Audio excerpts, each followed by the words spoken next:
Vamos falar sobre uma celeuma aqui em Brasília, que é a questão da reforma tributária. É um tema complicado, mas chegou agora numa fase para saber que produtos terão uma taxação maior ou terão isenção de taxação. E isso interessa a você, consumidor.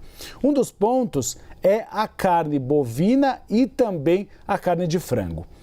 O governo federal já reconhece que dificilmente o Congresso Nacional vai incluir essa proteína animal na cesta básica durante a regulamentação da reforma tributária. A inclusão de carne e frango na cesta básica tem uma importância.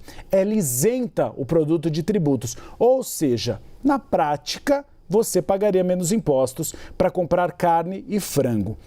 A defesa da inclusão na cesta básica uniu, num feito assim inigualável desde o início do governo, o presidente Lula com a bancada ruralista.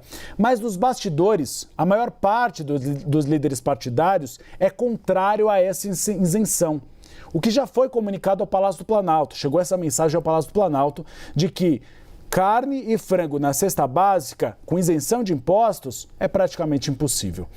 A avaliação é de que a isenção deve aumentar a alíquota geral. Orçamento é que nem cobertor. Você puxa de um lado e descobre do outro. Então, quanto mais itens isentos de impostos, mais a população vai pagar no total dos impostos. E há uma avaliação no Palácio do Planalto e no Congresso Nacional que isentar esse tipo de tarifa sobre o frango e a carne não promove uma justiça social. E eu vou explicar por quê.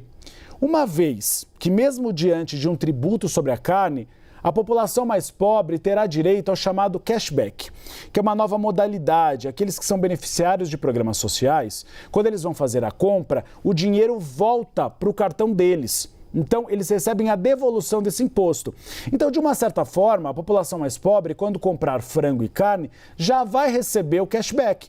Assim, isentando na carne e no frango, você faria uma redução para a população em geral e não pensaria apenas nos mais pobres. É esse o argumento do Congresso Nacional.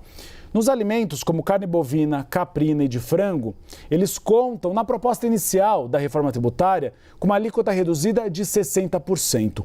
Outro ponto polêmico no governo, teve crítica até de Rui Costa, ministro da Casa Civil, é a questão do imposto seletivo sobre os carros elétricos. Ele criticou bastante. O argumento do Congresso Nacional inicial é de que a bateria dos carros elétricos causa danos ao meio ambiente, porque ainda não há como descartá-la, ainda não há uma política pública para descartá-la, já que ela é de difícil desintegração.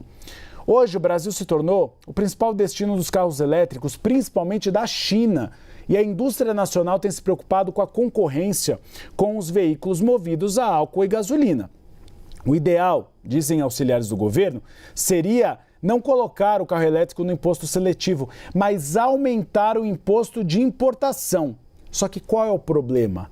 Causa uma crise diplomática com o nosso principal parceiro comercial. Os Estados Unidos já fizeram isso, já colocaram uma taxa de importação. A China chiou e criou uma disputa entre os dois países. Então, a avaliação no governo federal é de que o imposto seletivo permitiria uma maior competitividade no mercado interno. E me dizem fontes da economia, ainda assim, o carro elétrico seria mais vantajoso para o consumidor, mesmo com esse imposto seletivo, do que um carro movido a gasolina, por exemplo.